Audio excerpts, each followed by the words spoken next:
उमेश जी भी हैं जो प्रकाश जी के साथ भी रहे हुए हैं दुबई में। आज दुबई दुबई वाले ही दो लोग मिले हैं, कितनी अच्छी बात है। तो अभी उमेश जी को भी सुनेंगे। हाँ जी उमेश जी। देखिए, छोटा मुंह बड़ी बात। मेरा तो इतना एक्सपीरियंस नहीं है जितना आप सबका है। आप सबको चरण स्पर्श। हम्म। अब मैं क्या बोलूं कि प्रकाश जी तो प्रकाश जी हैं। इतना प्रकाश फैला दिया कि उसके आगे एक दीपक जला दो, वैसा लगेगा जैसे मैं अब बोल रहा हूँ। और टॉपिक एथिक्स का है। एथिक्स पे जो बातें हैं, प्रकाश जी ऑलमोस्ट सारी ही कवर कर चुके हैं। अब मैं उसमें जो भी बोलूंगा वो रेपिटेशन ही जैसा होगा। फिर भी एक छोटी सी कोशिश है। छोटा मुंह बड़ी बात है। भूल चूक हो प्लीज माफ कर दीजिएगा।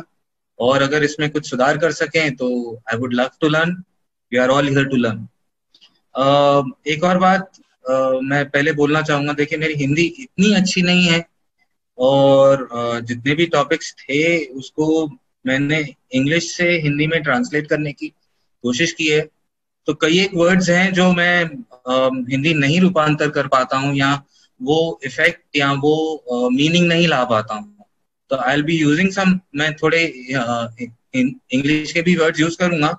आप मुझे रोक दीजिए अगर आपको कुछ एलैबोरेट करवाना है या किसी का विस्तरण करवाना है। तो जैसे कि प्रकाश जी ने पहले भी बताया कि एथिक्स जो वर्ड है, of course sense observation communication हम देख चुके हैं, सुन चुके हैं। और इसके बाद एथिक्स आता है। बट ये एथिक्स जो वर्ड है, ग्रीक वर्ड एथिकोस से आता है। और इसका जो सही मानों में मीनिंग लिखा गया है, वो है कि ये रिलेटिंग टू वंस कैरेक्टर है, कि आपका आपका आपका आचरण कैसा है, आपका बिहेवियर कैसा है, आपकी मोरालिटीज क्या है, या आपकी नैतिकताएं क्या है। इसको अगर हम बहुत सिंपल हिंदी में सुनना चाहें तो आपके आचार, आपके विचार, आचार वो लींबू और आम वाला नहीं, आपके आचार, आपका बिहेवियर, आप कैसे लोगों के सामने पेश आते हो, अ, वो आपके एथिक्स के ऊपर डिपेंड करता है। अब एथिक्स है क्या? अगर इसका विश्लेषण किया जाए तो सही और गलत, अच्छा या बुरा, या कोई भी दो ऑपोजिट के बीच में अंतर की जो पहचान है, उसको हम अपनी एथिक्स बोलेंगे। और उसी को लेके हम चलेंगे तो एक चीज सामने आती है कि एथिक्स के बेसिस पे हमारा आचरण होता है। हम कैसे बिहेव करते हैं, ये हमारे मॉरल्स या हमारे जो आचरण है, ये हमें बिहेव करने पे इम्प्लाई करते हैं। एक बहुत ही फेमस फिलोसोफर थे एरिस्टोटल। मैं पहले इंग्लिश में उनका पढ़ूंगा कि उन्होंने क्या बोला था, और फिर उसका हिंदी अनुवाद भी आपको बताऊंगा। वो बोलते हैं कि when a person acts in accordance with virtue, this person will do good and B content. इसका मतलब कि एक व्यक्ति जब अपने सद्गुणों के बेसिस पे कुछ कार्य करता है तो ये आदमी अच्छा कार्य करेगा और हमेशा संतुष्ट भी रहेगा। आगे लिखते हैं, unhappiness and frustrations are caused by doing wrong, therefore it is imperative for people to act in accordance with virtue। यानी ये बोलने की कोशिश करते हैं कि जो आपके मन के अंदर जो दुख है, जो जल्लाहट है, वो आपके गुणों के ऊपर बेस्ड है, कि आप अपने गुणों के ऊपर से नहीं चल रहे हो, या आपके मन में कोई खोट है, इसी वजह से आपके मन में, आपके जिंदगी में दुख और जल्लाहट आती है। तो हमारा लक्ष्य क्या होना चाहिए? हमारा लक्ष्य होना चाहिए कि हम अपने सद्गुणों पे चलें। हमारे मॉरल्स जो हमको सिखाए गए हैं, ऑफ कोर्स प्रकाश जी ने कवर कर दिया कि मॉरल्स कब सीखे जाते हैं। ये तो माँ के गर्भ से लेके अपनी जिंदगी भर तक हम, एक आयु इतनी छोटी हो जाती है कि हम पूरी आयु का भी ज्ञान अगर समेट एक साथ मिला लें तो हमारे पास इतने लर्निंग्स आते हैं कि हम उसको एक पेज पे तो नहीं लिख सकते। तो उनके बेसिस पे जो सद्गुण हमको मिले हैं, हम उसके साथ कैसे बिहेव करते हैं, या उनका आचरण हमारा कैसा होता है, ये डिसाइड होता है। अब बहुत सी बातें हैं जो मैं शेयर करना चाहूंगा। उसके बीच में मैं ये भी बताना चाहूंगा कि बेसिक मॉरल्स जो हम हमारे बचपन से लेके सीखते आए हैं वो क्या है, और एक आदमी को मिनिमम कुछ 8 या 10 मॉरल्स हैं जो उनको मिनिमम कवर होने चाहिए, जो मिनिमम उनके पास होने चाहिए। बाकी सब जिंदगी में जो भी है, जैसे हमारी सिविक लाइफ है, या हमारी आम जिंदगी है, या हमारी वेल्थ है, पैसा है, शोहरत है, या ये जो भी है, ये एक क्षणिक हमको हैप्पीनेस देते हैं। बट अगर हम हमारे सद्गुणों पे चलते हैं तो ये हमको हमारी लाइफ लॉन्ग के लिए हमारे को संतुष्ट करते हैं और हमारी लाइफ को बेहतर बनाते हैं। और इन्हीं वैल्यूज पे चल के हम असली खुशी या असली संतुष्टि को पा सकते हैं। अब आते हैं कि कौन से मॉरल वैल्यूज हैं जो हमें बचपन से सिखाए जाते हैं। इसका ज्यादातर श्रेय जाता है हमारे माँ बाप को, और उसके बाद हमारे टीचर्स को जो हमारे स्कूल और कॉलेजेस के हैं, पर उससे भी ज्यादा श्रेय जाता है गुरु को। और वो क्यों? क्योंकि माँ बाप तो हमको सही गलत शुरू से बताते आए हैं, पर ये उनका व्यक्तिगत पॉइंट ऑफ व्यू है। जैसे प्रकाश जी ने कहा, ये उनका पर्सनल है कि कोई ये है उल्टा है कि ये सही है। अब जरूरी नहीं है कि दुनिया के लिए वो सही हो। बहुत सी एक चीजें हैं जो हमारे माँ बाप ने हमको बोली कि बेटा ये मत करना, ये चीज सही नहीं है। बट जब हम बड़े हुए, जब हम व्यवसाय करने लगे, यहाँ बिजनेस में आए, तो हमने देखा कि इन चीजों को करने के बगैर ना हम हमारा व्यवसाय कर सकते हैं, ना हमारी मॉरल रिस्पॉन्सिबिलिटीज पूरी कर सकते। सही है? तो इसके लिए कि कौन सी ऐसी बेसिक वैल्यूज हैं जिसको पकड़ के हमने चलना है, और उसके बाद हम आएंगे आचरण और चरण की ओर। तो ये वैल्यूज हैं, सबसे पहला है आदर और सम्मान, यानी जिसे इंग्लिश में बोलते हैं रिस्पेक्ट। अगर हम किसी की रिस्पेक्ट नहीं कर सकते हैं, फॉर एग्जाम्पल कोई हमसे छोटा है, कुछ बोल रहा है, कुछ कर रहा है, हमें उसकी भी रिस्पेक्ट करनी है। जो हमसे बड़ा है उसकी तो हम करेंगे ही करेंगे। ये नहीं होता कि ज्ञान एज के हिसाब से डिपेंडेंट होता, ज्ञान तो सब जगह है।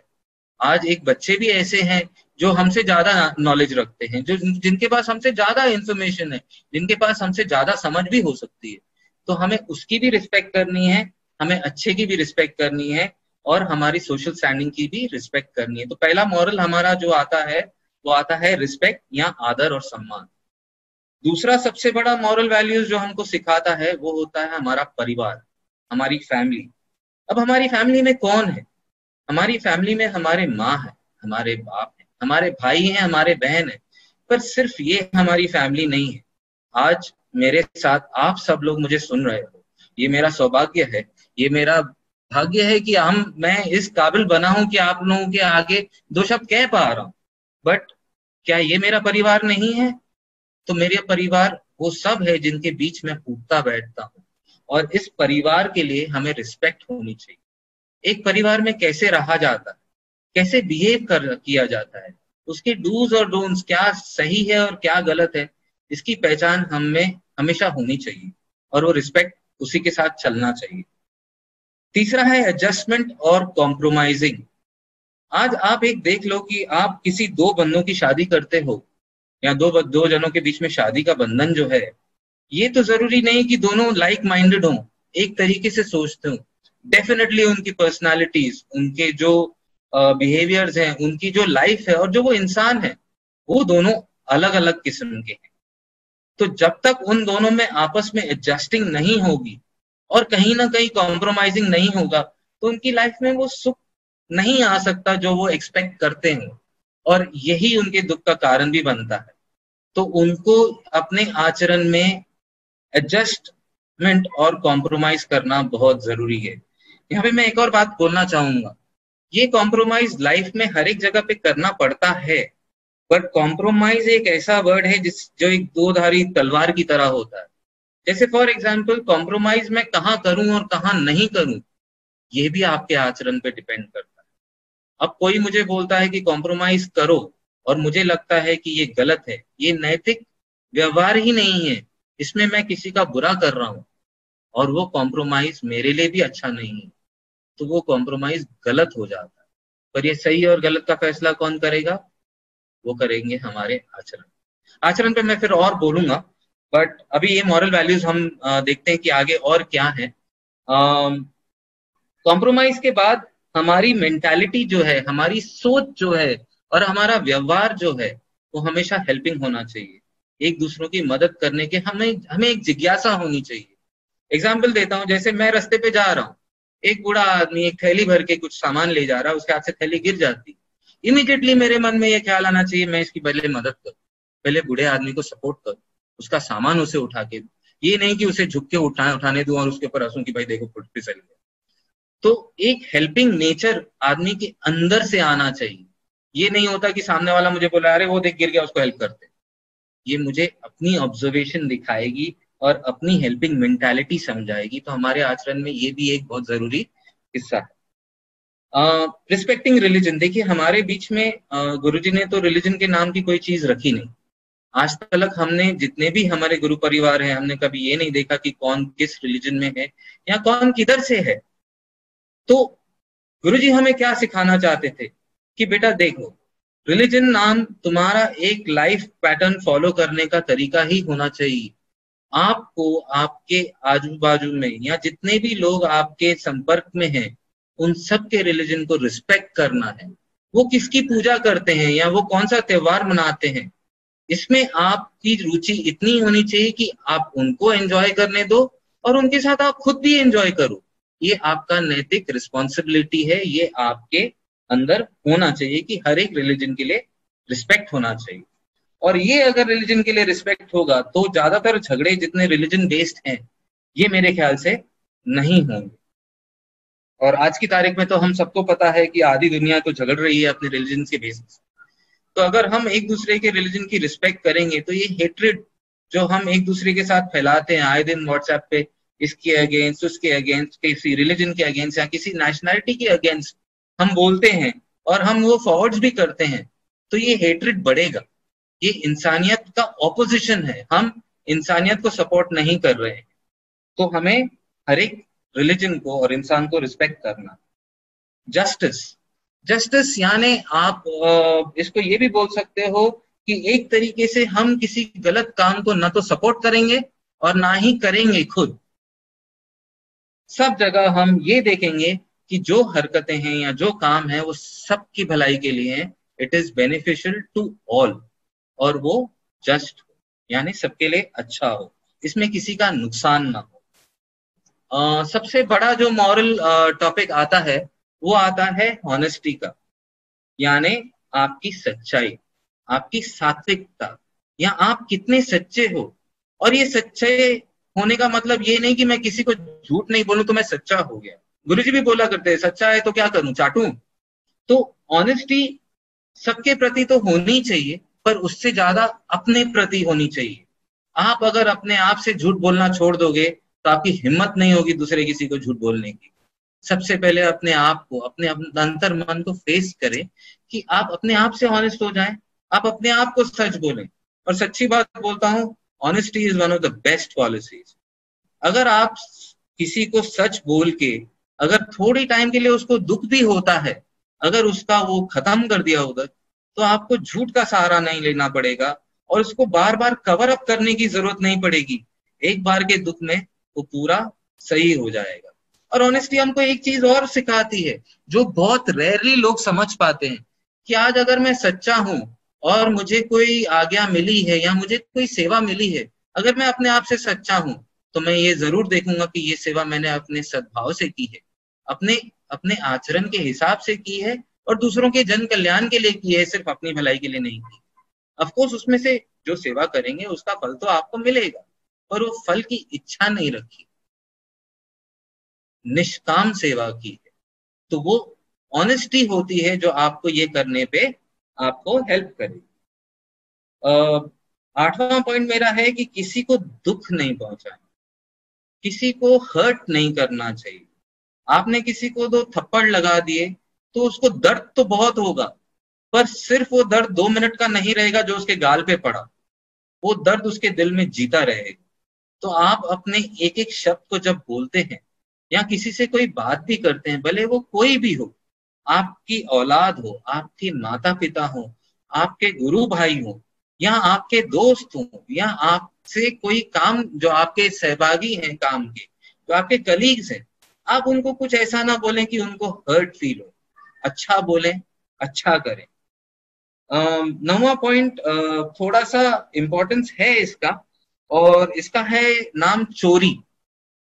अब चोरी सिर्फ पैसे की या किसी मौलिक चीज की नहीं होती, चोरी हर चीज में होती है, और सबसे बड़ी चोरी होती है काम चोरी। तो चोरी ना करें। जब आप अपने आप को सच बोलना सीख जाएंगे तो ये चोरियां जो हम रोज की करते हैं ये भी नहीं होगी। आपके दिन में अगर आपके 10 चीजें डिसाइडेड हैं तो आप देखोगे कि अगर आप चोरी नहीं कर रहे हो तो ये 10 की 10 की जगह आप 11 चीजें भी कर सकोगे। तो ये चोरी करना बंद करें। और चोरी करने का एक ही है कि किसी और की मूल्यवान चीज या जो किसी और को प्रिय हो उसको अपने तरफ हथियाने की कोशिश ना करें। Cultivate love for education.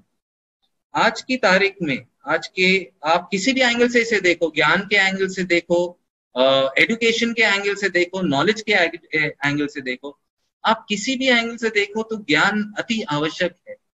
पर ज्ञान आज की तारीख में हम खरीद रहे हैं। हम स्कूल जाते हैं, हम कॉलेज जाते हैं, क्यों जाते हैं? एक डिग्री लेने के लिए,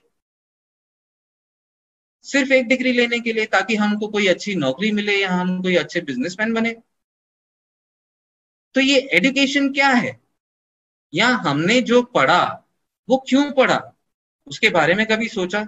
आज हम मैथ्स के सम सॉल्व करते हैं, ये हमको जिंदगी में कहाँ काम आएंगे? इसका एप्लीकेशन किधर है? गुरु जी हमेशा बोला करते थे, बेटा अप्लाइड फिलोसफी है, बेटा प्रैक्टिकल है।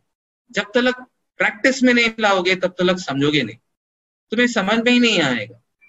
पर अंदर एक ज्ञान की अगर जिज्ञासा बढ़ा दें कि हम जो भी कार्य करते हैं या जो भी कुछ पढ़ते हैं उसका हमें पूरा नॉलेज मिले, पूरा ज्ञान मिले। आज मैं आपके सामने बैठ के बोल रहा हूं तो मैंने कुछ पढ़ाई की, कुछ ज्ञान हासिल किया, फिर उसको अपनी तरफ से अपने हिसाब से मोल्ड किया और उसके बाद आपके सामने पेश किया। अब आप इसमें से कितना उसमें से एब्जॉर्ब कर पाते हो वो आपके ऊपर है। मेरा काम है बोलना, मैं तो बोल दूं, मैं बोल के मोकला होगा। पर ये ज्ञान है जो आज की तारीख में हमें बहुत सहजता से मिल रहा है। प्रकाश जी ने इतनी अच्छी अच्छी बातें बताई, गुरु जी के इतने अच्छे किस्से सुनाए। क्या हम में से कोई एक ने ये सोचा कि हाँ अगर ये कर दें तो कितना अच्छा हो जाएगा? वहां पे उसे अप्लाई करना है, जो हम सीख रहे हैं उसको यूज करना है, नहीं तो वो ज्ञान कोरा कागज ही रह जाएगा और कागज पे ही रहेगा। तो एक हमारे अंदर जिज्ञासा होनी चाहिए कि हम ज्ञान हासिल करें, हम सीखें, हम लर्न करें, उससे बाद उसको अप्लाई करें, उसको यूज करें, और एक बार वो स्टेज क्रॉस हो जाए तो दूसरों को ज्ञान बांटने के लिए मजबूर करें या उनको प्रोत्साहित करें या उनको सिखाएं कि सिखाया कैसे जाता। ये हमारे बेसिक्स। गुरुजी हमने हमेशा बोला करते थे कि बेटा पढ़ने से नहीं होगा, सुनने से नहीं होगा, करोगे तब समझ में आएगा, और पूरा तब भी नहीं समझोगे, पर करवाओगे तब पूरा समझोगे। जब कोई तुम्हारा, जब किसी से तुम कोई कार्य करवाते हो तो उस कार्य की जो शॉर्ट पॉइंट्स हैं वो तुमको समझ में आती है। मनीष दादा के साथ मेरा एक छोटा सा एक्सपीरियंस था कि गुड़गांव में हम लोग कोई पाइप की फिटिंग्स का मुझे काम बोला गया था। मैंने जिंदगी में कभी अपने हाथ में वो रेंच जिससे पाइप खोलते हैं वो नहीं पकड़ा था। मुझे नहीं पता था उसको सीधा कैसे पकड़ते हैं, उल्टा कैसे पकड़ते हैं।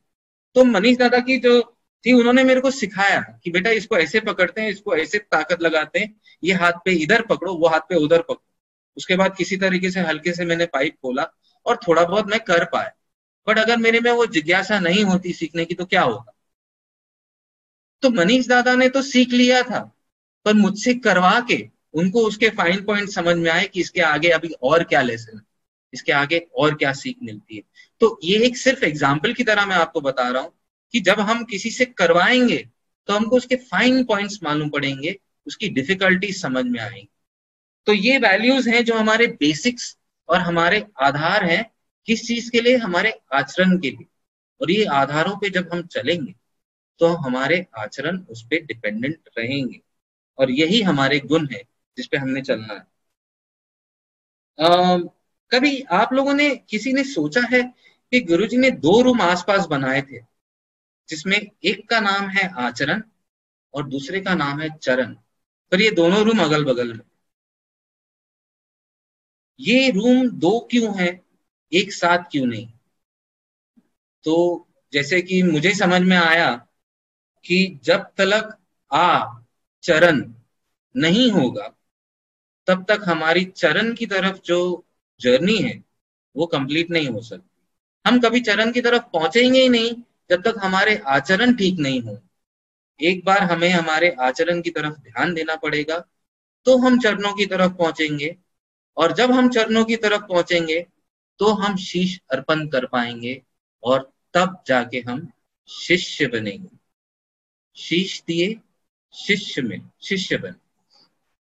तो गुरुजी हमेशा बोला करते थे, बेटा शीश दो, तुम्हारा शीश चाहिए। तो शीश देने का मतलब क्या शीश आपका सिर्फ आपका ईगो है? क्या शीश आपका सिर्फ आपका आत्मसमर्पण है? Yes, definitely. पर जब तक आपके माइंड में आपके आचरण नहीं आएंगे, आप जब तक वो झुकना सीखोगे नहीं, तब तक आपका ईगो आप पे हावी रहेगा। आप अपना शीश दे नहीं पाओगे। अगर दे भी दिया तो क्या गुरुजी उसको एक्सेप्ट करेंगे? आपके आचरण के ऊपर डिपेंडेंट है। तो ये हमेशा सोचना चाहिए। हम कई एक बार मंदिर जाते हैं, समाधि पे दर्शन करते हैं, तो हम सर टेकते हैं, पर सर टेकते समय हमारा ध्यान कहाँ होता है? यहाँ हमारे माइंड में क्या चल रहा होता है? ये हमारे आचरण, ये हमारे बिहेवियर्स हैं, और ये पैदा होते हैं हमारे एथिक्स से, हमारे मॉरल्स। थोड़ा विश्लेषण नहीं कर रहा हूं मैं, क्योंकि प्रकाश जी ने इतना विश्लेषण और एग्जाम्पल्स दिया है कि मैं थोड़ा थियोरेटिकल पे ही हूं अभी। आगे चल के कोशिश करूंगा थोड़ा सा विश्लेषण करने की, तो प्लीज।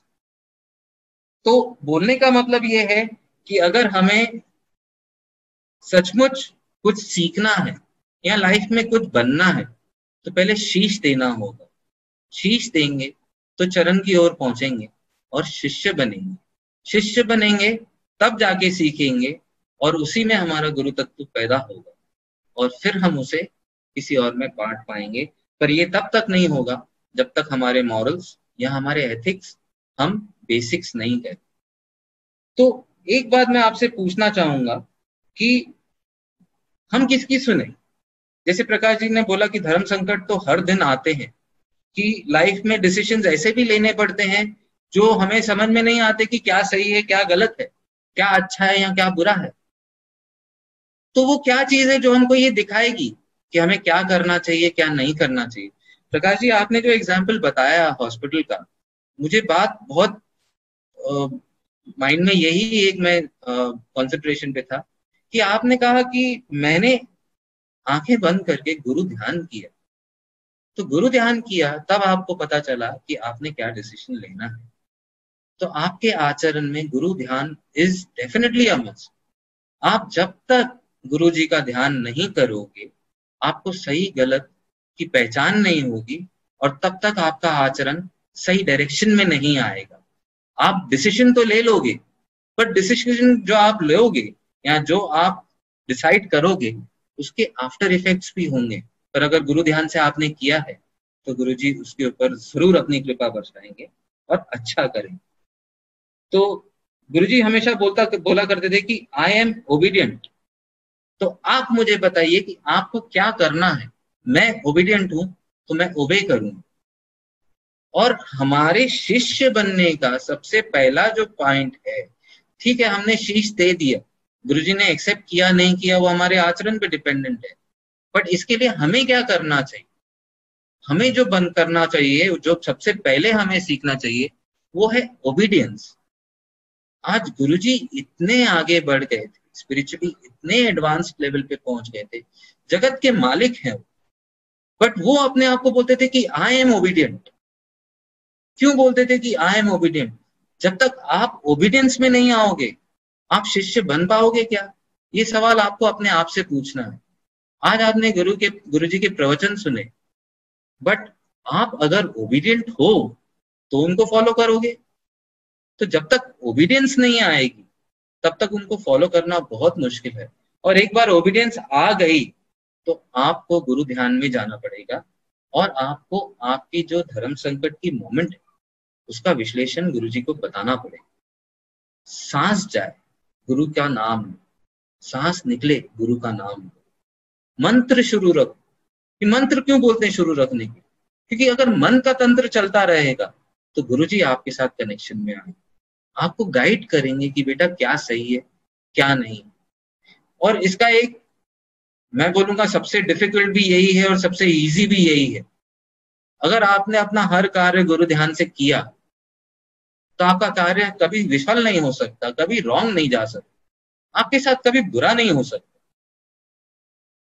तो गुरु ध्यान से किया मतलब क्या? How would you know? आपको कैसे पता चलेगा कि गुरु ध्यान से किया या नहीं किया? आप जब अपने मन के अंदर आपके मंत्र चालू है, आप गुरुजी का ध्यान करते, गुरुजी के चरणों में शीश झुकाते हो और बोलते हो गुरुजी ये सवाल है, इसके ये दो जवाब है, आप मुझे सही रास्ता दिखाएं। आपके जो आचरण है ये आपसे वो करवाएंगे। और गुरु की जी की जब आप चरण स्पर्श करोगे तो ब्लेसिंग के रूप में आपको आंसर आना ही है। और कहीं ना कहीं ये हमारे ह्यूमन माइंड की सोचने की बात नहीं है, उससे परे की बात है। गुरुजी का जब आशीर्वाद आता है तो जवाब सही निकलता। उस समय आपको वो सही लगे या गलत लगे, आपको अच्छा लगे या बुरा लगे, करो वही जो वो जवाब, उसको फॉलो करो, उसको ओबीडियंस रखो। इसीलिए गुरुजी हमेशा करते रहते थे कि आप क्या करना है ये बताओ, मैं ओबीडियंट हूं, मैं आपकी सुनूंगा, मैं वो करूंगा जो आप बोलो। तो यही हमने भी करना है, हमें ओबीडियंस करना है। और हमें किसकी फॉलो करनी है? हमें फॉलो करनी है गुरुजी। तो इसके बाद का सवाल मेरा यही था कि सही गलत फिर भी एक बार रहता है कि मैं इसकी सुनूं या उसकी सुनूं। चलिए आपको मैं एक एग्जाम्पल देता हूँ। आप गुरुस्थान पे हो, आपको दो महारथी मिलते हैं, एक महारथी आपको ए बोलता है, एक महारथी आपको बी बोलता है। ऐसा कई बार हुआ कि आपको, मैं नाम नहीं लेना चाहूंगा, कोई गुरुजी ये बोलते हैं, कोई गुरुजी वो बोलते हैं। अब दोनों ऑपोजिट्स बोल रहे हैं, आपको क्या करना चाहिए? कभी ये माइंड में आया? कभी ऐसे धर्म संकट में आए? और आए तो क्या किए? तो इतना इजी नहीं है। आपको आपकी सिचुएशन, आपके आचरण जो है वो गुरु चरणों में कितने ध्यान में है या गुरु जी का आपके माइंड में कितना चल रहा है, वो हिसाब से आपको आंसर अपने अंदर से मिलेगा। आप कंसल्टेशन कर सकते हो, बट जिसने आपको राय दी है वो आपकी सिचुएशन में नहीं है, आप खुद हो अपनी सिचुएशन। और ये बातें आप गुरुजी तक पहुंचा सकते हो और सिर्फ आप गुरुजी तक पहुंचा सकते हो। और वहां से आपको आपका जवाब मिलेगा कि क्या सही है और क्या गलत है। और उसी से आपके आचरण, आपका जो बिहेवियर है वो एटीट्यूड में बदली होगा और वो सही होगा। तो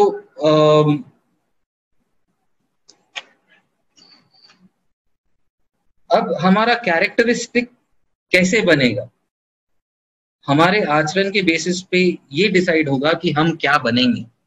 आज अगर मैं इस तरीके से बिहेव करता हूँ कि मुझ में ईगो आ रहा है, मैं बोलता हूँ कि नहीं वो तो छोटा है मुझसे, अरे वो तो कल ही ज्वाइन हो गया, अरे मेरे पास तो इतना नॉलेज है, तो क्या ये मेरा कैरेक्टरिस्टिक मुझे आगे बढ़ने की मुझे मार्ग दिखाएगा?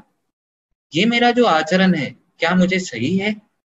इसका आपको विश्लेषण करना है, इसका आपको ध्यान रखना है और गुरुजी से आपको इसके बारे में बात करना। अब इसके बाद आता है नेक्स्ट पॉइंट। आपका आचरण अगर आपको समझ में आ रहा है या आपको ये पता है कि सही आचरण क्या है, तो इसका एप्लीकेशन करना है। अप्लाइड फिलॉसफी तो है, एप्लीकेशन इसको प्रैक्टिकल में लाना है। सही गलत का तरीका और आंसर्स ढूंढने के लिए आपको आना है सेवा भाव, और सेवा भाव भी आपको गुरु ध्यान से ही आना है। तो ये कैसे आएगा कि आप सेवा में कैसे आओगे या आपकी सेवा आप किस भाव से करोगे, आपका आचरण कैसा होगा। आज मुझे इधर एक खड्डा खोदना है, खड्डा खोदने के लिए मुझे टिकाऊ उठाना है। अब टिकाऊ मुझे चलाने आए ना आए, मैंने टिकाऊ उठाई और चला दी, पर चलाते चलाते मैं सोच रहा हूँ कि यार खाना नहीं खाया, यार प्रसाद लग चुका, यार उधर साफ सफाई करनी थी, यार इधर ये हो रहा। क्या मेरा वो जो टिकाऊ से खड्डा खोदना है वो सफल हो पाएगा? क्योंकि मेरा ध्यान नहीं। तो सेवा भी जब हम करते हैं या किसी भी भाव से कुछ करते हैं, कोई भी कार्य हो, अगर वो सेवा भाव में है तो हमारे मंत्र चलने चाहिए, हमारा ध्यान गुरु चरणों में होना चाहिए, हमारा ऑब्जेक्टिव हमारे सामने है। और अगर हमारा ध्यान गुरु चरणों में लग गया तो माइंड भटकेगा नहीं, क्योंकि वो मंत्र कर, मन का तंत्र चालू है तो मन भटकेगा नहीं। और इसीलिए गुरु जी कहा करते थे कि बेटा मंत्र कर। और कितनी बार ऐसा हुआ है कि मंत्र करते करते हम सेवा करते हैं तो पता ही नहीं चलता कि सेवा कब शुरू हुई, कब कब वो अपने सीमा पे पहुंची, या कब हमने वो कार्य जो हमने उठाया था वो खत्म भी हो गया और हम जरा सा भी नहीं थके। इसका एक लाइव एग्जाम्पल मैं आपको बताता हूँ कि छोटी सी बात थी। तब सीमेंट का काम चल रहा था गेट के पास, मेन गेट के पास गेट लग रहा था और रोड बन रहा था। तो कुछ दूर सीमेंट का मिक्सर लगाया गया था और वहां से सीमेंट ला के हमने डालना था। तो तगारियां भर रहे थे, तगारियां उठा रहे थे, सीमेंट डंप कर रहे थे और काफी संगत थी और मजा भी आ रहा था। तो थोड़ी देर बाद, अब आदत तो है नहीं, we are all from a background की ये हमारा रोजमर्रा का कार्य नहीं है। और नेचुरली इंसान का शरीर अगर यूज टू नहीं है तो कितनी देर कर पाए? 5 मिनट, 10 मिनट, 15 से 20 मिनट हुए, गला सूखने लगा, प्यास लगने लगी और बदन ने बोला बस अब अगली तगारी नहीं। बट मन में मंत्र चालू थे, मन में मंत्र चालू थे तो चालू हो गए। दूसरी तगारी, एक तगारी और, फिर एक मंत्र और, फिर एक तगारी और, फिर एक मंत्र और, फिर एक तगारी और, फिर एक मंत्र और। ऐसे न जाने कितनी तगारियां हो गई, पता नहीं चला सवेरे के 5 बज गए। काम पूरा हो गया, रोड बन चुका, गेट लग चुका, तगारियां, सीमेंट का काम पूरा खत्म हो चुका, फिर भी हम ढूंढ रहे कि अभी क्या करें। वो थकावट जो 3 तगारियां उठाने के बाद थी वो खत्म हो गई। तो ये क्यों हुआ? बदन तो वही है, मन भी वही है, काम भी वही है। ये हमारा आचरण, ये हमारे मंत्र थे, ये गुरु जी की शक्ति थी जो हमने वो कार्य किया और ये उन्होंने करवाया। और वो करते करते हमने सीखा और इतना कुछ सीखा कि पूछो। और उसके बाद जब हम किसी से करवाने लगे तो हम उसको बोले बेटा मंत्र कर, बेटा मंत्र कर, उससे हो जाएगा। और वाकई में कि ऐसे कई एक इंस्टेंसेस हैं जो मैं आपको बता सकता हूँ कि जिन्होंने इसको अप्लाई भी किया और सक्सेसफुल भी हुए। कई एक बार ऐसा होता है कि हमारी बॉडी कैपेसिटी जो है वो एकदम चरम सीमा पे पहुंचती है, उसके बाद भी लोग काम करते हैं। आज मैंने कितने लोगों को देखा है जिनकी एज हो गई है, जो 2 घंटे एक जगह पे बैठे तो बहुत बड़ी बात है, पर मैंने लोगों को 6-6 घंटे, 8-8 घंटे सेवा करते देखा है। उन्हीं लोगों को मैंने तो जब लंगर हॉल की सेवा हो रही थी तो एक लेडी थी जो इंदौर से थी, काफी एजेड लेडी थी, ऑलमोस्ट 80s की थी। वो आई, तगारी लेके खाली, बोली बेटा पत्थर भर दो। अब मेरे हाथ में फावड़ा था, मैंने फावड़े से 4-5 पत्थर उसमें डाल दिए। तो बोली मुझे डांट दिया, बोली इसको आधा क्यों भरा है? बोली पूरा भरो। मैं बोला माँ आप, बोले मेरी चिंता मत करो, गुरुजी हैं, वो उठवाएंगे। उनके मंत्र चालू थे। तो देखिए ये भी एक आचरण है, ये भी आपके अंदर के एथिक्स हैं जो आपको काम करने पे मजबूर करते हैं या जो आपको गाइड करते हैं कि आपको क्या करना है। तो अगर ध्यान गुरु में रहेगा, मंत्र चालू रहेंगे, मन भटकेगा नहीं, इधर उधर जाएगा नहीं, आपका आचरण सही जगह पे रहेगा। और सेवा भाव में अगर आपका आचरण सही है तो बाकी सब भी ठीक ही चलेगा और अच्छा चलेगा, मालिक की कृपा बनी रहेगी। मैं समझता हूँ कि इतना मैंने बोल दिया। और भी बहुत कुछ है बोलने के लिए, मैं शुरू करूं तो और भी बहुत कुछ बोल सकता हूँ, बट आई थिंक इससे ज्यादा जो भी होगा वो रिपीटिशन ही होगा। प्रकाश जी ने भी इतना कुछ बोला।